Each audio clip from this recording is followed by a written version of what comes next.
Welcome to the Life and Leadership Podcast, where we discuss business, leadership, and friendship. I'm Zach Goebel. And I'm Jared Totsch. Thank you for joining us today.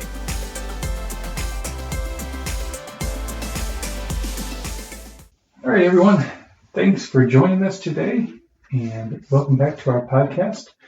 Jared, how's it going? It's going good. Good. It's been a good day. We started off with a photo shoot. So somebody dragged us out at 7 a.m. in the wet grass. Early pictures. And it was all because I thought I had a meeting at 8, but it wasn't until 9. I put it in my calendar wrong. So It's okay. that It was fun. good. That was fun. It's all So, good. but yeah, we have some exciting stuff coming up. We're working on the branding of our podcast. So we did do a photo shoot where we have a logo in the works, and we have started a Facebook page. Yeah. And Jared's going to share with us some of the exciting things that are going to be coming on the Facebook page. And then we have also started the podcast channel for the YouTube. So I know many of you are subscribed to the personal channel, but all the podcasts now will be uploaded onto the podcast channel. So that's Life and Leadership Podcast with Jared Totsch and Zach Goebel on the YouTube channel. So we would appreciate it if you would go there and subscribe. That way you don't miss out on any of our new You don't want to miss out on podcasts. any of them. And can we say this? We have some live events coming up. Yeah, we actually, there'll be semi-live. So we do have, We won't be broadcasting live, but we'll be doing them. so I don't have the exact titles and times and dates, but we have a couple early childhood education conferences where we're going to be talking about leadership. So we're very excited about those. Those are coming up, and we'll make sure and we'll reshare the information about those. They're at couple conferences. So yeah, super exciting. Yeah, very exciting. So Jared, share with us a little bit about the Facebook page, about the thing. You came up with an idea here a couple months ago, I guess, and you've been working on the back end of that, and very exciting. Yeah. So, I don't know how exciting it is. It is very exciting. You sent the rough drafts to me. We've gone, and it's very good. But one of the things, I was thinking about a couple months ago is just the fact that sometimes we get our information out, via video or via our chats or talks, and sometimes people just want to read something. So we're going to try to do monthly. It may not be monthly, maybe every couple months, quarterly, but sending out kind of like a newsletter, essentially, but just with a brief article on, it could be one of the topics that we've discussed on on our podcast, or just another topic in general, and just hoping that it's helpful to people, helpful to leaders, helpful to people, and all the various, and we understand we have a broad audience. And so when I was curating, kind of putting this one together, I was trying to think of all the people who might listen to us or all that kind of stuff. Yeah, so we're super excited about it. And here's the thing. I know we mentioned this in the very first podcast when we were talking about who we are and where we come from and everything. We don't claim to have all the answers. Right. We just want to help people.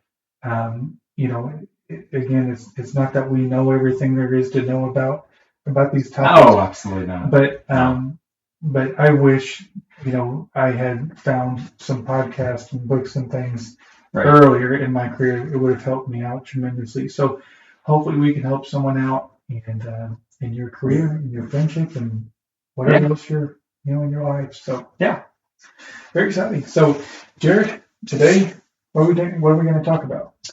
You have to remind me of the title. The title is, what is your title? What is your title? Yeah. So it's a little bit of an interesting title and kind of a play on words, but we were discussing how so many people identify themselves by a title, or by their position in their careers, by their education, their status. There's so much that people put all the emphasis on what is before their name or behind their name, or just the status. And how much does that really affect who you are as a leader? How much does that, does having a title behind your name, does that make your team respect you more? Does it make your team better? Does it make your business better? Does it make your life better? Does it make your life better?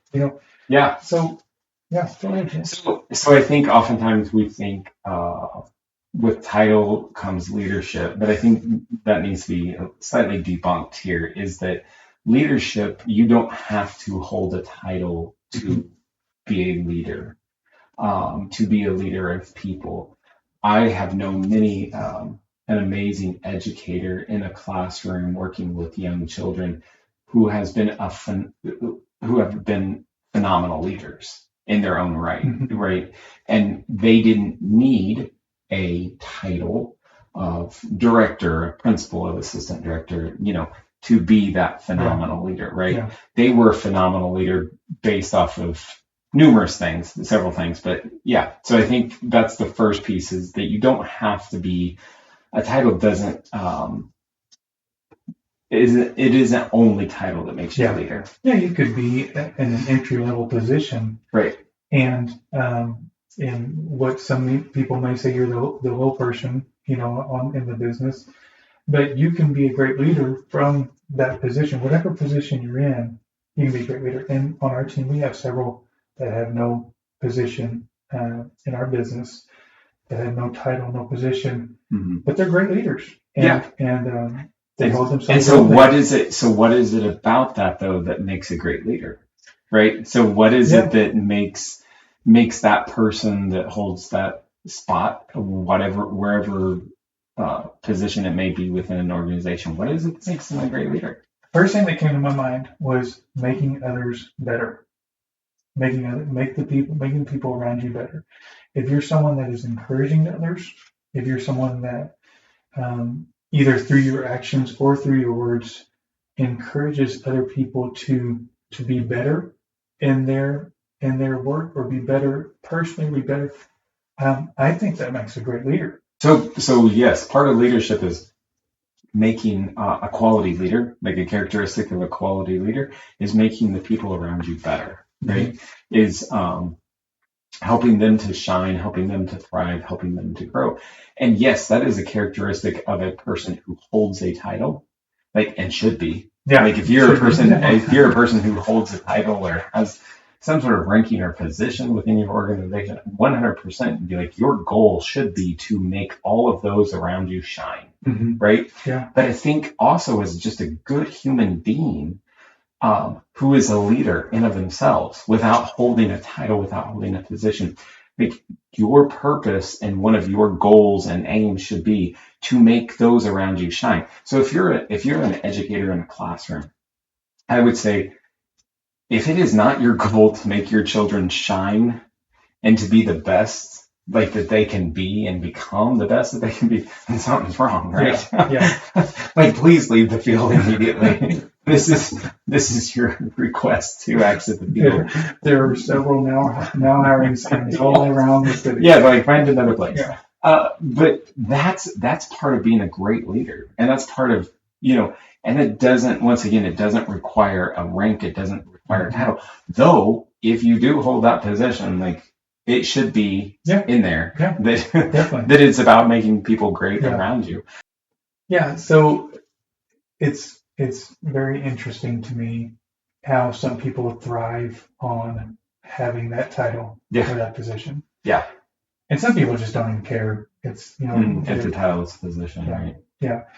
But what is interesting to me, so in our business, it's a family business, and whenever I came on board, it's been a little over 9 years now. Whenever I came on board, I didn't have any title or position or anything, but I was family, and so people automatically, and the team wasn't even very big at that time, but it was automatically, I had adversity, because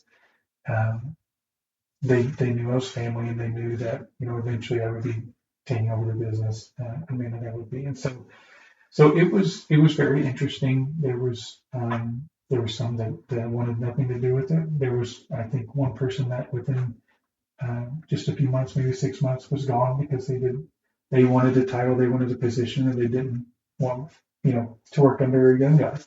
So it doesn't matter what your name is. It doesn't matter what your title is. In a family business, obviously, if you step in and you have the last name, you are kind of put under a spotlight a little bit.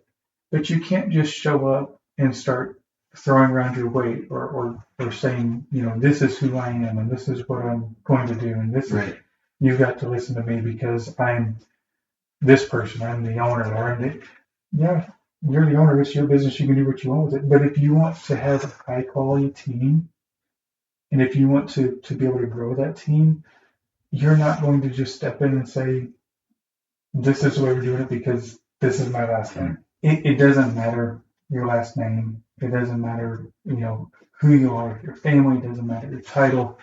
In order to grow that team, you have to be willing to lead with character. You have to be willing to lead with a genuine care for your team, for those that are under you, or if you can, as we said earlier, you can lead up. You have to be able to lead with care. Yeah, it's coming from a good place because once again, it doesn't matter the title that you may hold because your title does not equal your character. We kind of talked about this before. Just because you have a ranking and a title does not mean that you're a great person. Yeah.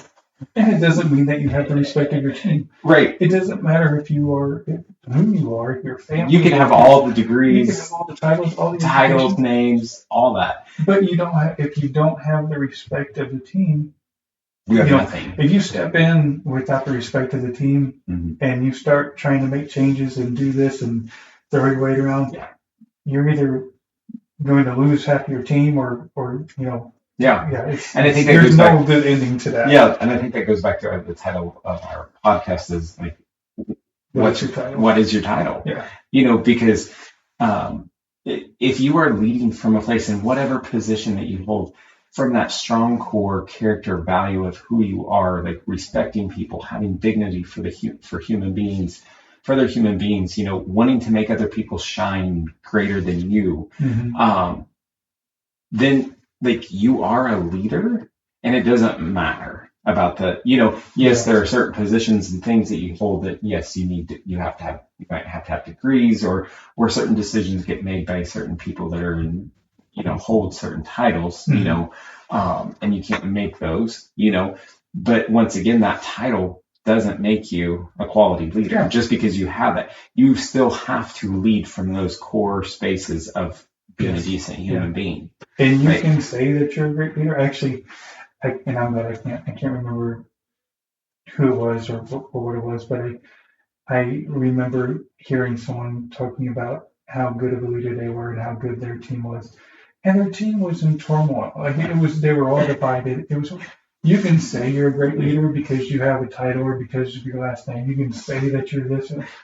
But if your team is divided and your team is in turmoil and they hate their jobs and I had a great conversation with some people today who are not necessarily in leadership positions within their organization.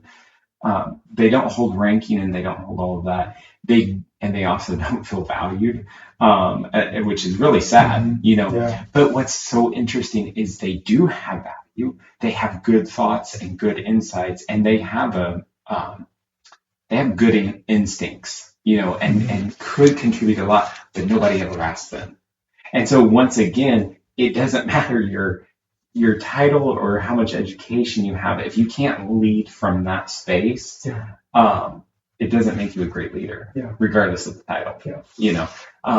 And not that we're all perfect, because I would say that 100%. Like I wasn't always the best leader. I wasn't always the best director, the best coach, the best all of those things.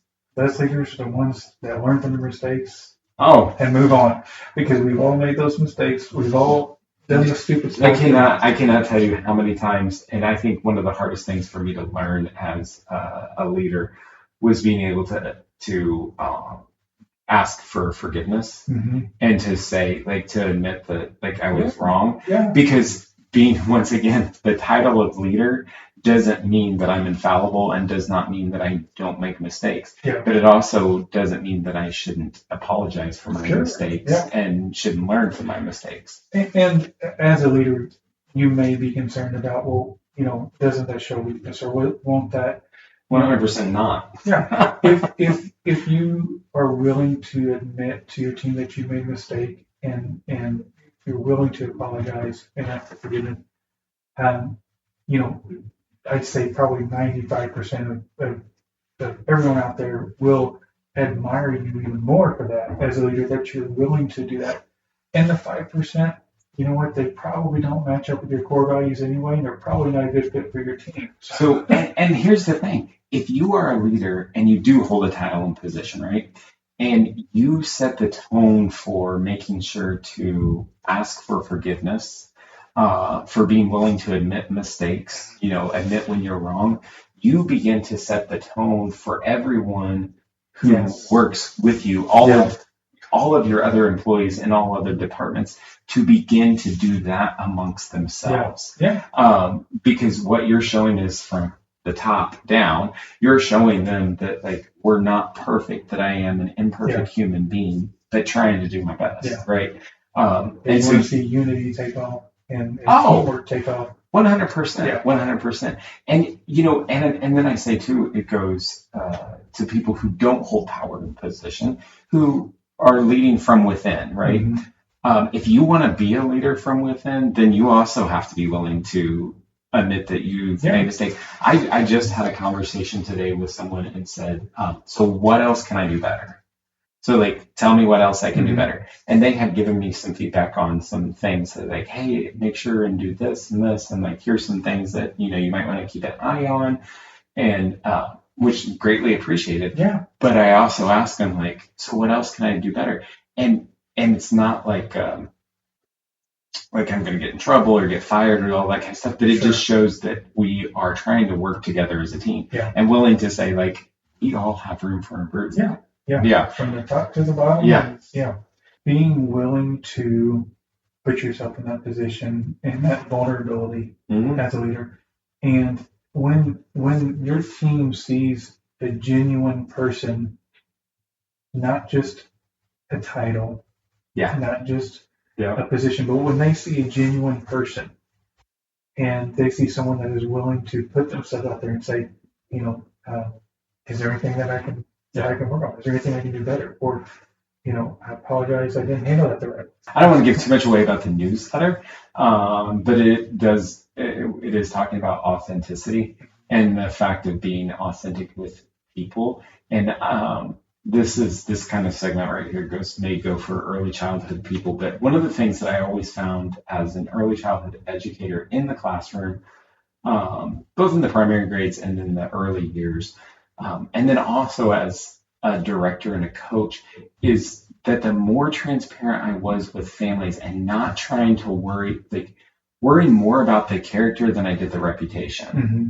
Like, worrying more about, like, if I was being, if my character was being impeccable, if I was truly being honest, and, like, it might not look really great for me to just say, yeah, we really messed that one up. Yeah. And people might get mad and people might get upset, but I value that piece of being, having strong character, right? Yeah. And I think that part, like, it draws people to you, and that's something that you can do whether you're in the classroom or whether you're in, and I just keep referring back to classroom because that's my world of education. Yeah, absolutely.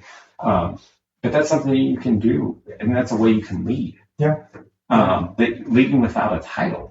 Yeah. You're doing, but then even as a leader, like, if you are in that position of leadership, I always found that, like, owning up to parents, like, if something was wrong, boy, we just, when those moments and times when I was transparent, it was like, no, really messed that one up. Like, yep, that was a bad call. It puts more of a trust there. So think about it. When you're at a restaurant and you've been waiting for your food for half an hour, and the waiter or waitress comes out and you say, I'm sorry, but where's our food? Yeah. And they go and they check on it. They come back and, something was wrong. And 90% of the time, you know they forgot to put it in. Yeah, just say it. Just say it. Just say So, it. like, coming from that position, I would much rather a waiter or waitress come in and say, I am so sorry. I messed up. I didn't put your order in. We've got it in now. They're going to get it out as soon as possible. I'll have so much more respect for them than if they just start, making absolutely. excuses. No, so this brings to my mind, and sorry to cut you off and interrupt you, but this brought to my mind a story that happened to me recently, and I'm not going to name names of banks or anything else that happened, but it was. I can name them. I know I really want to because it was never truly rectified. There was never an apology, nothing, and it really bothered me. But so a bank had taken quite a bit of money twice out of my account that they should not have. And I had questioned originally when I thought that it had been taken out twice. And they said, no, this is just our practice policy, whatever. Okay, fine, sounds great. So then fast forward a little bit, I get a phone call from the bank. They're saying hey, we're really sorry. We took this out. Yeah. Okay. Fast forward 3 weeks later, they still have not replaced the money. So, so I take it upon myself to go down to the bank and say, hey, I got a phone call and everybody said they were working on it. And then I got a response of, oh, I'm working on it right now. I'll have an email to you this week, letting you know the status of everything and all that kind of stuff. Okay. Over a week goes by. Nobody responds. Yeah. Nobody says a word. So I reach out again. And this time I don't get to talk to the person who is working at it. I'm told that they're in a meeting, whatever. I said, okay, can we just get can I get a status? Because now we're I think at that point it was over a month since the money had been out of my account. Nobody ever owned up that it was their fault, that they forgot about it. Even if the lady would have got on the phone Jared, I'm just really sorry. I honestly just forgot. Yeah. I forgot to be checking to see where it came from, because then the kicker was the very next morning after I got on the phone and after I politely said to the person I was talking to, I said, well, it sounds like when I return back that I just need to probably switch banks, because at this point it has got very ridiculous. Yeah. No one ever called me back, but the next morning my money was back in my account. All that it would have taken was somebody just saying, Jared, we just dropped the ball. Yeah. We forgot to do it. But instead, because they won't own up to it, now you are switching banks. Don't trust them. Yeah. I don't trust them. There's no trust. Zero trust. So coming from a leadership level down to a team level, I think it's the same way. If we just own up to our mistakes and show that the human side of it and say, look, we messed up here. We didn't handle this situation right, or we didn't do this right.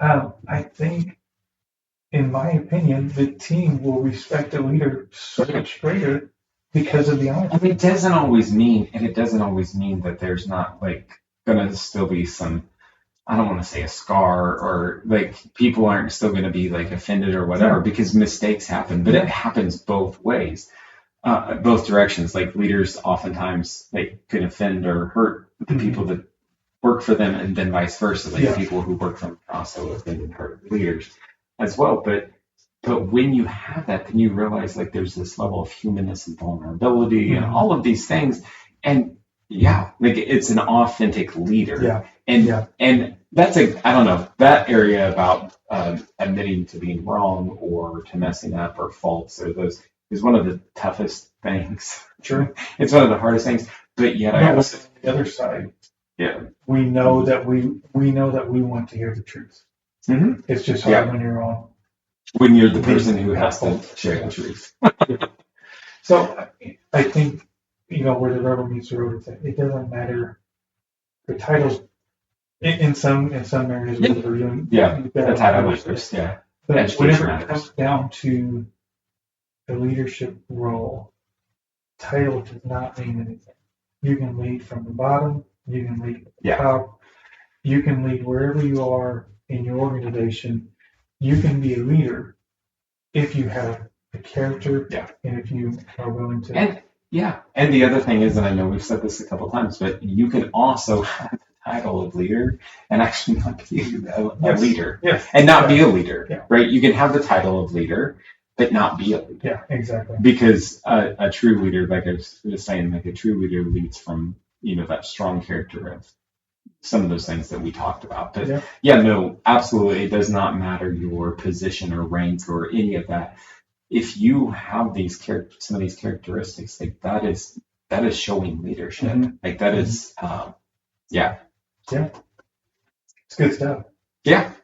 It's in some ways it's a bit of hard stuff, but I think it's important. And so I'm just going to say this to, like, I keep speaking to the early childhood people, and you speak to the business people, but I keep saying this to early childhood people, like, you can be a leader within your classroom, you can be a leader within your organization. You don't need to hold power and position.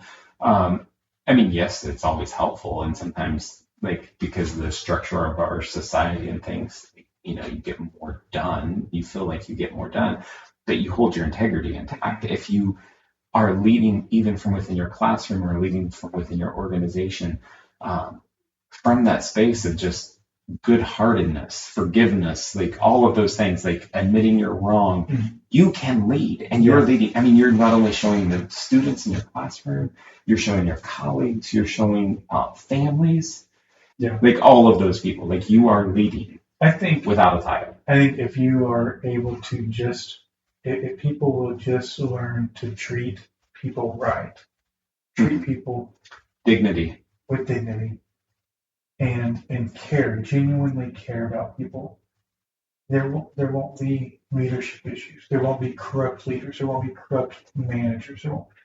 If you just learn to care about people, and treat people right with dignity, I think that would solve a lot of the. And once again, not getting into a little bit of that the newsletter piece, but it's John C. Maxwell does talk about it, character over reputation. If you learn to lead from, this might not feel good, and people might be like, oh, he even admitted he made a mistake. It might not feel good, but at the end of the day, it comes back from that authentic piece of, like, no, I was wrong. Here's what I did wrong, and here's what we're going to do to. And we highly recommend John C. Maxwell's newest book, High Road Leadership. Oh my word! Incredible. It is my second time around. I am too. Yeah, it is phenomenal. Like, I'm learning and growing. And there's so many things, like, I wish I could reverse and go back and do differently. But that's the other thing. You learn from the past, and you learn from your mistakes, and you move forward. Well, as I said earlier, I think that the best leaders are those that learn from their mistakes and they're willing to change to better themselves. All right. Awesome. Good stuff. That was good stuff. Well, guys, don't forget to check out our Facebook page, and make sure you subscribe to the new YouTube channel. And we will be pushing out all this content.